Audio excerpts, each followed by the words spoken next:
नहमदुहु व नसल्ली अला रसूलिहिल करीम अम्मा बाद फ़अऊज़ु बिल्लाहि मिनश शैतानिर रजीम बिस्मिल्लाहिर रहमानिर रहीम। रोशन रास्ते के मुतलाशी तमाम लोगों को अस्सलाम वालेकुम। हज़रत इब्राहीम अलैहिस्सलाम के बेटे हज़रत इस्माईल अलैहिस्सलाम ने अपनी बीवी को तलाक क्यों दी, और जबकि ये अल्लाह का नापसंदीदा अमल है, फिर अल्लाह के पैगंबर ने ऐसा क्यों किया और आखिर इसमें क्या मसलहत थी। यही हमारा आज का उन्वान होगा। इन्हीं तमाम सवालात के जवाबात आज आपको इस वीडियो से मिलेंगे। इसके लिए ज़रूरी है कि आप हमारी वीडियो को पूरा देखें ताकि आपके इल्म में इजाफ़ा हो। हज़रत इब्राहीम अलैहिस्सलाम अपनी बीवी हज़रत हाजरा और शीर ख्वार बेटे हज़रत इस्माईल अलैहिस्सलाम को मक्का मुकरमा में छोड़कर चले गए थे। उस वक्त ये एक ऐसी वादी थी कि इसमें सब्ज़े का नामो निशान नहीं था। जब हज़रत इस्माईल अलैहिस्सलाम जवान हुए तो आपका निकाह बनु जरहम कबीले की एक लड़की से हुआ। हज़रत इस्माईल अलैहिस्सलाम शिकार करने जाते थे और उसी पर गुजर बसर होता था। शिकार ऐसी हवाई रोज़ी थी कि अगर मिल जाता तो कुछ गुजारा हो जाता, वरना बहुत मुश्किल वक्त गुजरता था।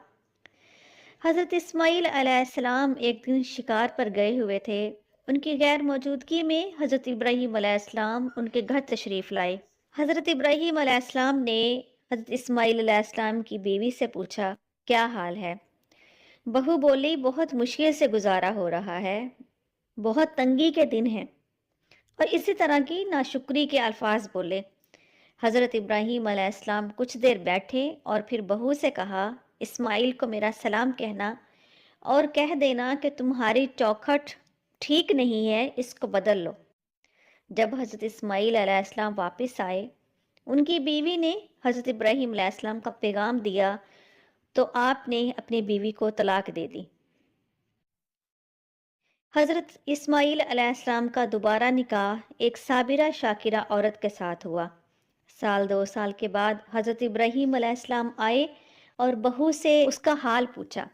आपकी बहू कहने लगी, अल्लाह का बहुत शुक्र अदा करती हूँ कि अल्लाह ताला ने मुझे इतना नेक और परहेजगार शौहर अता किया।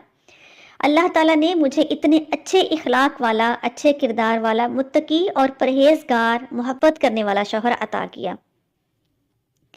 जब इब्राहीम अलैहिस्सलाम ने खाने पीने के बारे में पूछा तो कहने लगी, रिस्क अल्लाह के हाथ में है, जितना अता करता है उसका शुक्र अदा कर देते हैं, अगर वो नहीं अता करता तो हम सब्र करते हैं। जब उसने शुक्र की अच्छी अच्छी बातें की तो इब्राहीम अलैहिस्सलाम बड़े खुश हुए। थोड़ी देर बाद कहने लगे, अच्छा अब मैं जाता हूँ, इस्माईल को मेरा सलाम कहना और उसको कहना कि तुम्हारी चौखट बहुत अच्छी है, इसकी हिफाजत करना। हज़रत इस्माईल अलैहिस्सलाम बहुत खुश हुए और कहने लगे, मेरे वालिद गिरामी मुझे पैगाम दे गए हैं कि मैं तुम्हारा ख्याल रखूं और ज़िंदगी भर तुम्हें साथ रखूं। ये इस्माईल अलैहिस्सलाम की वो बीवी थी जिनसे इस्माईल अलैहिस्सलाम को अल्लाह ताला ने औलाद अता फरमाई और उनकी नस्ल इसी औरत से आगे चली। ये वाक़या कई किताबों में लिखा हुआ है, लेकिन सवाल ये है कि जब तलाक अल्लाह को पसंद नहीं है तो फिर अल्लाह ताला के नबी हज़रत इब्राहीम अलैहिस्सलाम ने अपने बेटे इस्माईल अलैहिस्सलाम को चौखट बदलने का क्यों कहा? चौखट बदलने का मतलब ही तलाक था। जब अल्लाह ताला को तलाक का अमल पसंद नहीं है तो फिर एक नबी ने अपने बेटे को हुक्म क्यों दिया? मुहद्दिसीन इसकी डिटेल में ये बताते हैं कि उस औरत की बातों से नाशुक्री होना, खामद की वफादार ना होना और दुनिया की ख्वाहिशमंद होना साबित था। इसलिए कि नेक बीवी अपने शौहर की इज्जत का हर टाइम ख्याल करती है, अपनी तंगी का हर टाइम वावेला नहीं करती। ये तमाम बातें उस औरत में पाई गईं जो कि नबी की बीवी के शायान शान नहीं था।